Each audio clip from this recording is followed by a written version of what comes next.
जब किसी काम को करने में उचित उद्देश्य और तत्काल बुद्धि साथ साथ जुड़ जाएं, तो न केवल सफलता मिलती है, बल्कि वाहवाही और प्रशंसा भी भरपूर मिलती है। किसी भी काम को या भाषा को प्रभावी करना हो तो बुद्धि का प्रयोग आवश्यक है। साथियों, राम राम। दुआ सलाम जी।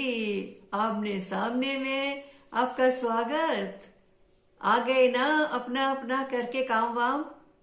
अरे भाई, काम धाम निपटाना और हमारे साथ जुड़ना ये तो रोज का सिलसिला है, पर हमें बड़े सारे जोड़ तोड़ बिठाने पड़ते हैं। जी हाँ, कथा कहानियां ढूंढनी पड़ती हैं, गीत वीत जुटाने पड़ते हैं। और तो और अगर काम कठिन लगे तो जोड़ तोड़ बिठाकर हम की चीजों को यूं ही रफा दफा भी कर देते हैं। कोई खेल तमाशे भी ढूंढ लेते हैं और इसके अलावा आपको परोस कर बेहतर सामग्री देते हैं ताकि आपको खूब मजा आए, आप उसको आनंद उठाएं और हम भी आपके साथ साथ उसका लुत्फ लें। तो भाई, आपको एक चीज मैं बताऊं कि आज मैं थोड़ी अलग तरह से भाषा बोलने का एक प्रयोग कर रही हूँ। मैं दो शब्दों को जोड़कर बोल रही हूँ, राम राम या दुआ सलाम, या आमने सामने तो है ही दो शब्दों को मिलाकर बना हुआ, या जोड़ तोड़, या मैंने कहा कि हिसाब किताब। तो इस प्रकार की चीजें जब हम कहते हैं, जब हम दो शब्दों को जोड़ते हैं तो तरह तरह से जोड़ते हैं।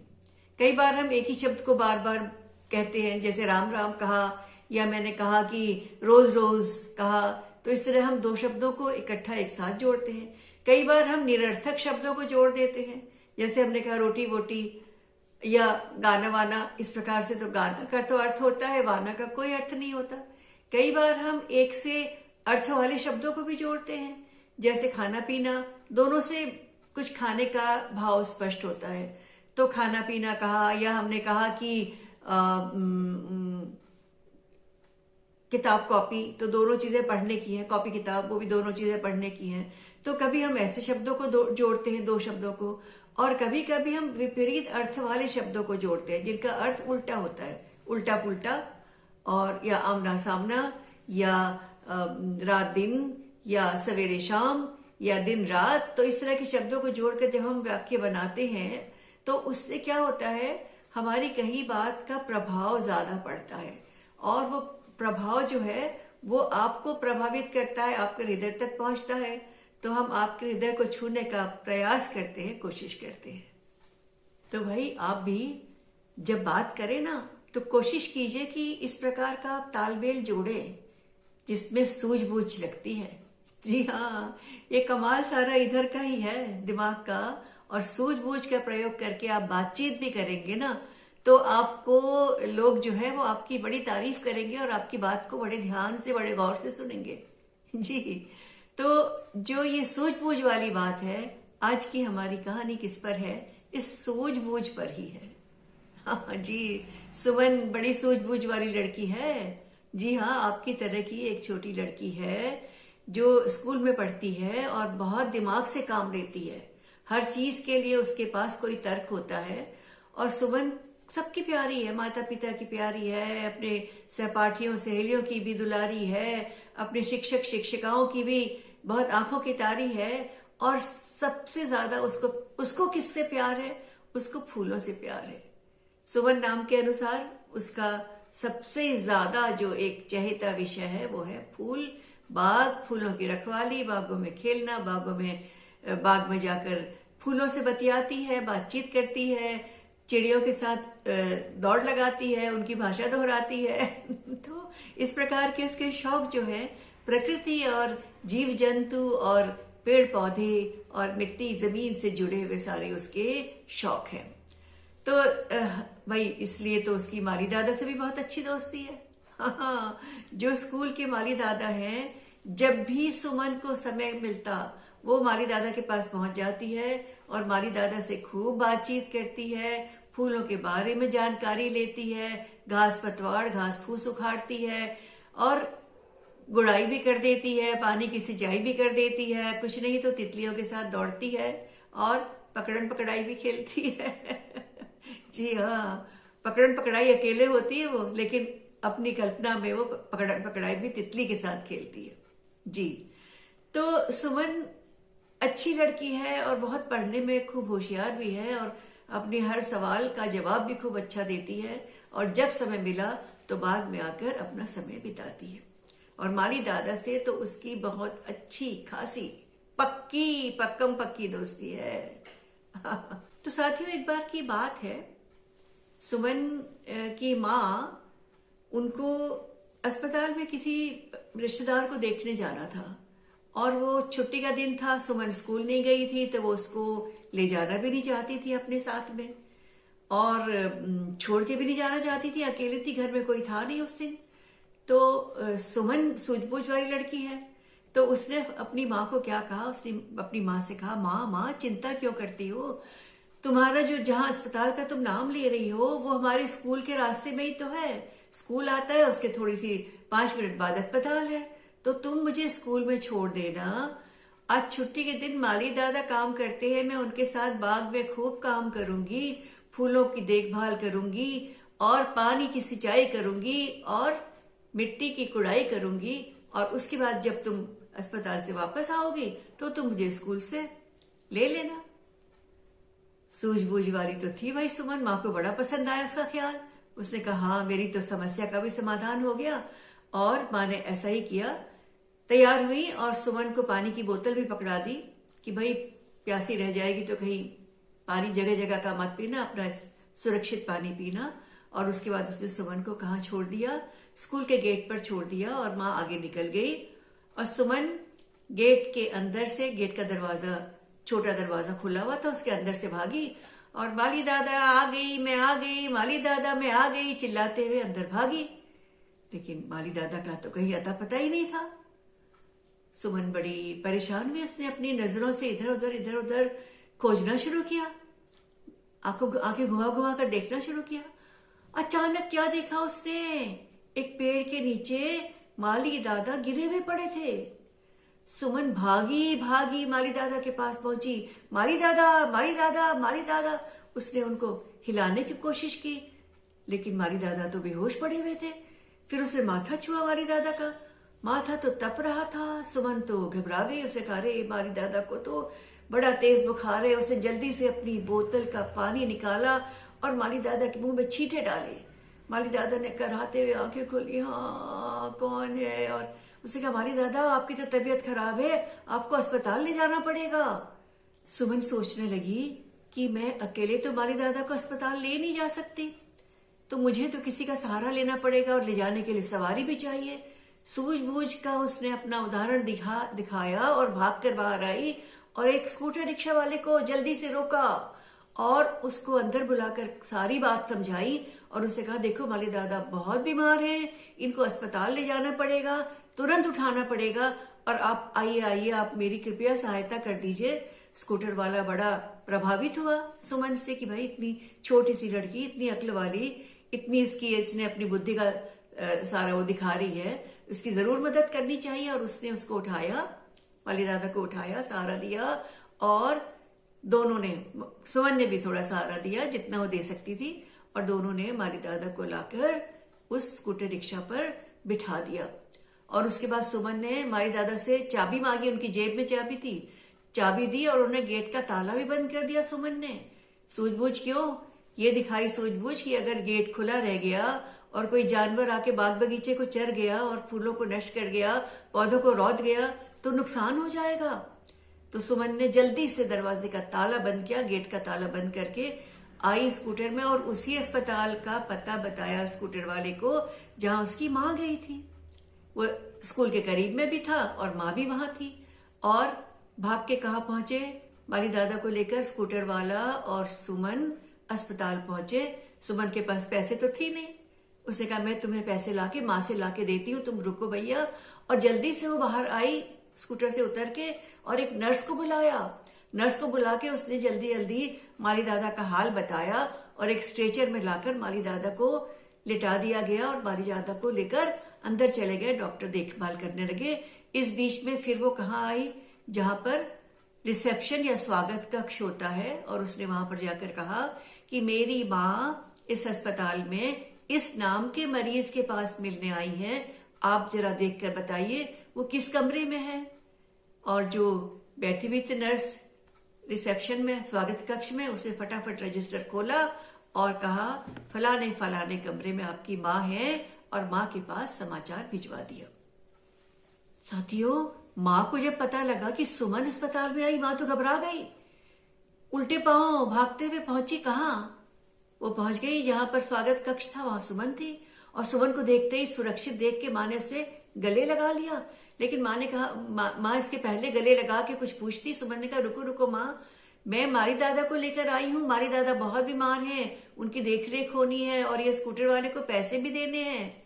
और सुमन ने जल्दी जल्दी जल्दी सारी बातें बताई और माँ ने स्कूटर वाले को पैसे देके सुमन को फिर से गले लगाया और कहा, बेटा तूने इतनी सूझबूझ का काम किया, इतनी समझदारी का काम किया, बहादुरी का काम किया, और तुम माली दादा को यहाँ लेकर आई। और फिर उसके बाद माँ ने क्या किया? माँ ने डॉक्टर से बात करी, माली दादा की जितनी भी चिकित्सा होती, जो भी उनके पैसे लगते, उसका सारा इंतजाम किया। और फिर उन्होंने स्कूल को फोन किया, जो स्कूल की मुख्य अध्यापक थी उनको फोन किया, मुख्य अध्यापिका को, और उनको बताया कि माली दादा इस तरह से बीमार हैं और सुमन उन्हें इस प्रकार से अस्पताल में लेकर आई है, और गेट का ताला भी उसने बंद कर दिया है। तो आप किसी व्यक्ति को भेजिए जो माली दादा के साथ रह सके और चाबी लेकर वापस स्कूल का ताला भी खोल सके। तो जब तक कोई व्यक्ति आए तब तक माँ और सुमन वही अस्पताल में रहे। और जब कोई उनके स्कूल की जो मुख्य अध्यापिका थी, उन्होंने जब किसी जिम्मेदार व्यक्ति को भेजा, उसको चाबी पकड़ाकर और माली दादा को उसकी सारी जिम्मेदारी देकर माँ बेटी दोनों आई। और उसके बाद अगले दिन क्या हुआ? अगले दिन तो स्कूल के जो प्रार्थना सभा होती है ना, उसमें सुमन का नाम इतनी अच्छी तरह से लिया गया, इतनी उसकी बहादुरी की चर्चा हुई, उसके साहस की, उसकी बुद्धि की, और उसने कितने आत्मविश्वास के साथ इस प्रकार से एक ऐसी परिस्थिति का सामना करके माली दादा को अस्पताल पहुंचाया। इसके लिए सबने उसे खूब शाबाशियां दी, भूरी भूरी प्रशंसा हुई, और सुमन को इनाम भी देने का घोषणा कर दी गई कि सुमन को इसके बारे में कोई विशेष इनाम दिया जाएगा। और सुमन तो बस खुशी का ठिकाना न था, किस लिए कि भाई उसे इतनी सारी शाबाशियां मिली और माली दादा की जान भी बच गई। और साथियों, उस दिन तो सुमन की खुशी का ठिकाना न था। किस दिन? जिस दिन माली दादा ठीक होकर आ गए थे, फिर से बाग में बागवानी कर रहे थे, पौधों को सींच रहे थे, गुड़ाई कर रहे थे, और सुमन बाग में पहुंची और उनको देखते ही बाहें फैलाकर माली दादा, माली दादा, माली दादा कह के चिल्लाई। और माली दादा ने आगे बढ़कर सुमन को अपने गले से लगा लिया। हाँ, माली दादा की आंखों में आंसू थे, खुशी के आंसू, और उसके प्रति जो एहसान था उसके आंसू, कि कैसे वक्त पर सुमन ने मेरी मदद की, उस मदद के आभार के आंसू। वो हृदय से उसका धन्यवाद दे रहे थे, खुश हो रहे थे, लेकिन खुशी में शब्द नहीं निकल रहे थे, आंखों से आंसू निकल रहे थे। और सुमन भी माली दादा को सुरक्षित देखकर, स्वस्थ देखकर, उसकी भी आंखों से आंसू बहने लगे। दोनों खुश थे और दोनों खुशी के आंसू बहा रहे थे। और जितने फूल, पौधे, तितली, भंवरे सब मुस्कुरा रहे थे, हिल हिल कर, जैसे अपनी भी सहमति जता रहे थे कि सुमन ने सूझबूझ वाला कितना अच्छा काम किया कि हमारे रखवाले को सही कर दिया।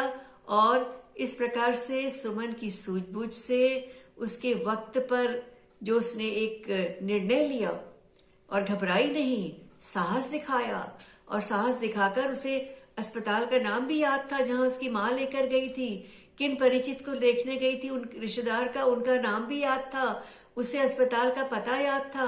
वो घबराई नहीं कि उसके पास पैसे नहीं हैं, फिर भी वो चली गई क्योंकि उसे पता था कि माँ वहां मिल जाएगी और स्कूटर वाले को हम पैसे दे देंगे। और स्कूटर रिक्शा वाले ने भी उसकी बहादुरी देखकर, उसका साहस देखकर तुरंत सुमन का साथ दिया। तो अगर हम बहादुरी दिखाते हैं, हम साहस दिखाते हैं, हम वक्त पर किसी की परेशानी का हल करते हैं, तो आगे भी लोग हमें आकर मदद करते हैं आगे बढ़कर। किसकी जरूरत है? समय पर सही सोच की जरूरत है, सूझबूझ की जरूरत है, दिमाग लगाने की जरूरत है, और लोगों की सहायता के लिए आगे बढ़कर आने की जरूरत है। साथियों, सुमन की कहानी अच्छी लगी और सबसे बढ़िया बात क्या लगी उसमें कि छोटा होने के बावजूद और उसने साहस दिखाया, उसने अपनी बुद्धि का प्रयोग किया, उसने सूझबूझ के बल पर ऐसा काम कर दिया जो शायद बड़े बड़े न कर पाए। उसने बिल्कुल घबराई नहीं, उसने ये नहीं सोचा कि उसके पास पैसे नहीं हैं, उसने ये नहीं सोचा कि इतने बड़े माली दादा को कैसे उठाकर ले जाएगी, और सब चीज का ध्यान रखा, स्कूल की सुरक्षा का ध्यान रखा, माली दादा की सुरक्षा का ध्यान रखा, और ये ध्यान रखा कि कहाँ उसकी माँ है, सब याद रखा था उसने। किस रिश्तेदार से मिलने गई है, किस अस्पताल में गई है, वहां पहुंचाकर उसने सारी व्यवस्था कर दी। उसके बाद माँ को पता चला। तो सुमन की जो तारीफ की जाए, जितनी तारीफ की जाए उतनी तारीफ कम है, ठीक है। लेकिन हमें भी सुमन की तरह अपनी बुद्धि को निखारना चाहिए, साहस से काम लेना चाहिए, वक्त आने पर दूसरे की सहायता करने के लिए तुरंत तत्पर हो जाना चाहिए, तुरंत तैयार हो जाना चाहिए। बिल्कुल नानुकुर नहीं करनी चाहिए, आनाकानी नहीं करनी चाहिए, आलस भी नहीं करना चाहिए, और समय भी नहीं गंवाना चाहिए, क्योंकि देर हो जाए, अगर समय गंवा दिया जाए तो सही इलाज में देर होने से नुकसान भी हो जाता है, ठीक है।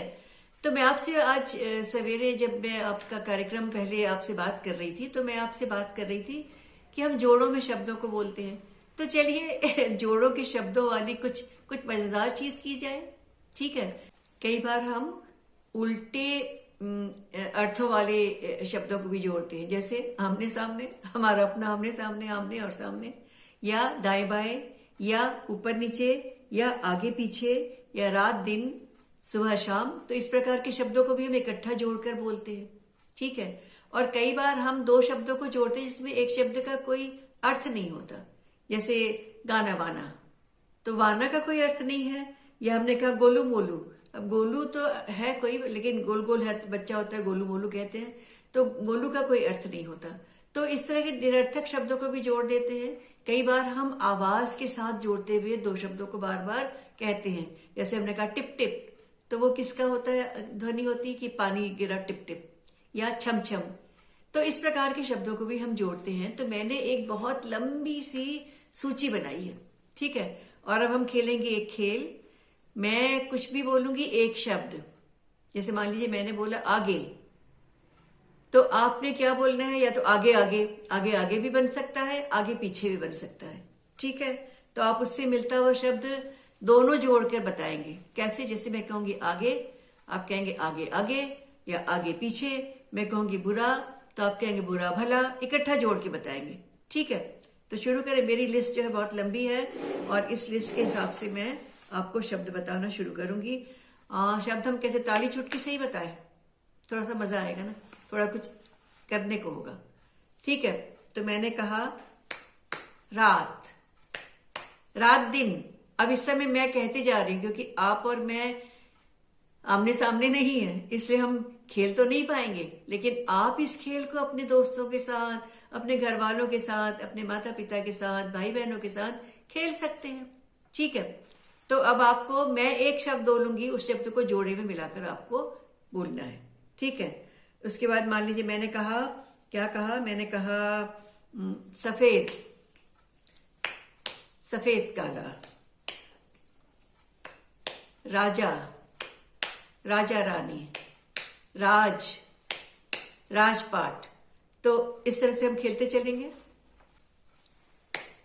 आधा, आधा अधूरा, पूरा, पूरा पूरा, जल्दी, जल्दी जल्दी, जाते, आते जाते, दुखी, दुखी दरिद्र, हंसते, हंसते हंसते, रोज, रोज रोज, हल्ला, हल्ला गुल्ला, अगर, अगर मगर, खींच, खींचतान, साफ, साफ सफाई। तो इस तरह से आप इसको खेलते जाइए, और आपके पास शब्दों की खूब लंबी सी सूची होनी चाहिए, जो शब्द जोड़कर बनते हैं, जिन शब्दों का प्रयोग जोड़े में किया जाता है। और इस तरह से आप खेलेंगे तो आपको खेल का मजा भी आएगा, आपके शब्दों को जोड़ने की जो आपकी एक सूझबूझ है वो भी बढ़ेगी, आपका दिमाग पैना होगा और आप नए नए तरीकों से मजा लेकर खुद मजा लेना और दूसरों को मजा देना भी सीख जाएंगे, है ना। तो भाई आज का कार्यक्रम हम यहीं खत्म करते हैं। इसी तरह से सूझबूझ से कुछ हमें भी सुझाव दीजिएगा कि किस प्रकार से हम आपके लिए सूझबूझ वाले खेल बना सकते हैं, ठीक है। तो आज का यहीं पर आज के दिन की समाप्ति। आप सबको खूब सारा धन्यवाद। नमस्कार।